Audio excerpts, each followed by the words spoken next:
आपण सगळेच पिरियॉडिक टेबलला कसं बघतो? अगदी व्यवस्थित, शिस्तीत मांडलेला एक तक्ता, बरोबर?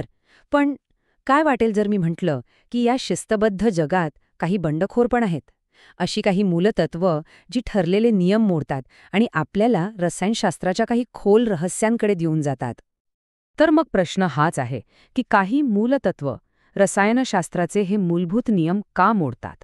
का बरं ती अपेक्षित मार्गावरून भटकटतात? चला तर मग या बंडखोरांची आणि त्यांच्या मागच्या विज्ञानाची गोष्ट जरा जवळून बघूया. बरं, कुठलाही बंडखोर का बंडखोरी करतो हे समजून घ्यायचं असेल तर आधी नियम काय आहेत हे माहीत पाहिजे, नाही का?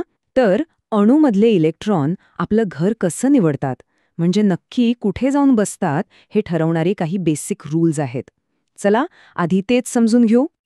आणि आपल्या या गोष्टीचे हिरो आहेत संक्रमण मूलतत्व, म्हणजेच डी ब्लॉक मेटल्स.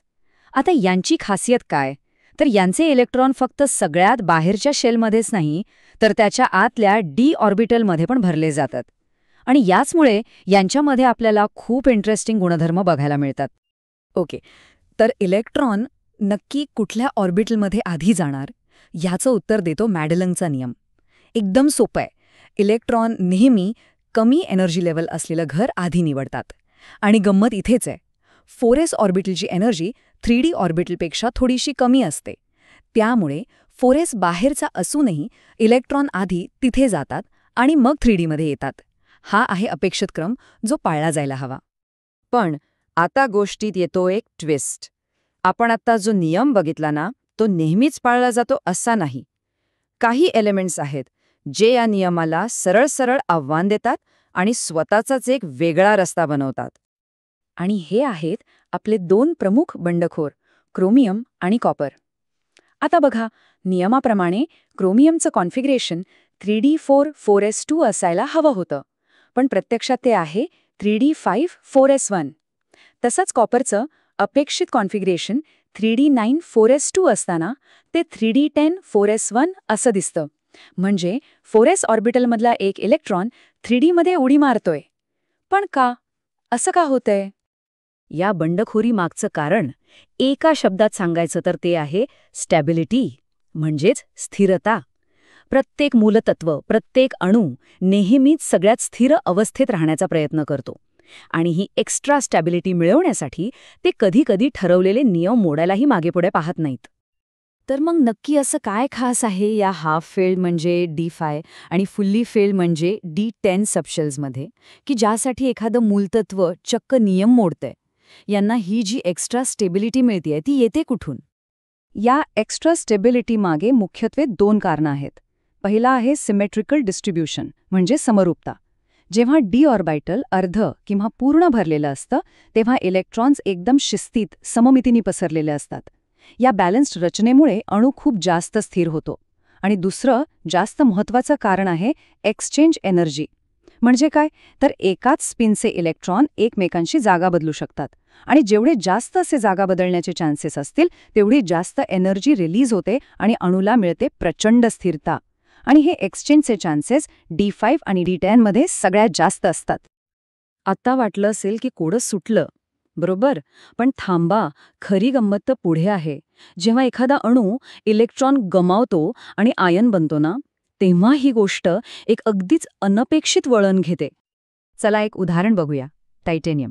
याचं नॉर्मल इलेक्ट्रॉनिक कॉन्फिगरेशन आहे Ra 3d2 4s2. म्हणजे काय? तर 4s ऑर्बिटल पूर्ण भरल्यावर उरलेले 2 इलेक्ट्रॉन 3D मध्ये गेले. आता प्रश्न हा आहे, जर या टायटॅनियमला 2 इलेक्ट्रॉन गमवायचे आहेत आणि Ti2+ आयन बनायचे आहेत, तर ते 2 इलेक्ट्रॉन कुठून बाहेर पडतील? जे शेवटी 3D मध्ये आले होते ते, की जे सगळ्यात बाहेरच्या 4s ऑर्बिटलमध्ये आहेत ते? आणि उत्तर आहे 4s ऑर्बिटलमधले इलेक्ट्रॉन. आहे की नाही आश्चर्याची गोष्ट? म्हणजे भरताना इलेक्ट्रॉन 4s मध्ये आधी गेले, पण बाहेर पडतानाही तेच आधी बाहेर पडतात. असं का होतं? कारण एकदा का 3D ऑर्बिटलमध्ये इलेक्ट्रॉन यायला लागतात ना, तेव्हा त्यांची एनर्जी 4s पेक्षा कमी होते. त्यामुळे 4s ऑर्बिटल बाहेर ढकललं जातं. आणि म्हणूनच आयन बनताना सगळ्यात बाहेरचे म्हणजे 4s मधले इलेक्ट्रॉनच आधी काढले जातात. तर ही झाली डी ब्लॉकची गोष्ट. पण पिरियॉडिक टेबलमध्ये अजून खोलवर काही रहस्य दडलेली आहेत. आता आपण जाऊया एफ ब्लॉक एलिमेंट्सच्या जगात, जिथे हे नियम आणि अपवाद अजून जास्त गुंतागुंतीचे होतात. यांना म्हणतात इनर ट्रान्झिशन एलिमेंट्स. का? कारण यांच्यात इलेक्ट्रॉन आणखी आतल्या म्हणजे N-2 F ऑर्बिटलमध्ये भरले जातात. आणि यांची रचना इतकी कॉम्प्लिकेटेड का असते? कारण यांच्या 4F आणि 5D ऑर्बिटल्सची एनर्जी लेवल जवळपास सारखीच असते. त्यामुळे इलेक्ट्रॉन नक्की कुठे जाईल याचा अंदाज बांधणं खूपच कठीण होऊन बसतं. लॅन्थेनॉइड्समध्ये सुद्धा हाच स्टेबिलिटीचा खेळ बघायला मिळतो. उदाहरणार्थ गॅडोलिनियम बघा. ते स्टेबल हाफ फिल्ड 4F7 अवस्था मिळवण्यासाठी आपला एक इलेक्ट्रॉन 5D ऑर्बिटलमध्ये पाठवतं. तसेच ल्युटेटियममध्ये 4F ऑर्बिटल पूर्ण भरल्यानंतर पुढचा इलेक्ट्रॉन 5D मध्ये जातो. सगळा खेळ आहे तो स्थिरतेचा. आणि ॲक्टिनॉइड्सची गोष्ट तर याहूनही कॉम्प्लेक्स आहे. कारण इथे तर 5F, 6D आणि 7S या तिन्ही ऑर्बिटल्सची एनर्जी इतकी जवळजवळ सारखी असते की त्यांची रचना आणि गुणधर्म समजून घेणं हे एक मोठं चॅलेंज आहे. बरं, तर आत्तापर्यंत आपण जे काही बघितलं ते सगळं एकत्र आणून एक बिग पिक्चर बघूया. आपण डी ब्लॉक आणि एफ ब्लॉकच्या या बंडखोरांना आणि त्यांच्या मागच्या कारणांना आता बऱ्यापैकी ओळखलं आहे.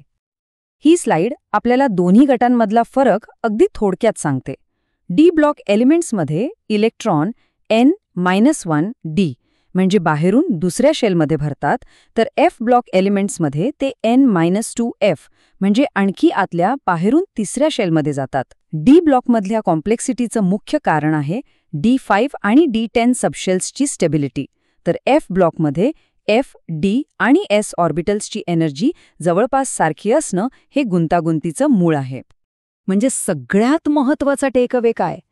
तर इलेक्ट्रॉनची अंतिम रचना ही फक्त ठरलेल्या नियमांवर अवलंबून नसते, तर ती नियम आणि जास्तीत जास्त स्थिर होण्याची एक जबरदस्त इच्छा यांच्यामधला एक बॅलन्स आहे.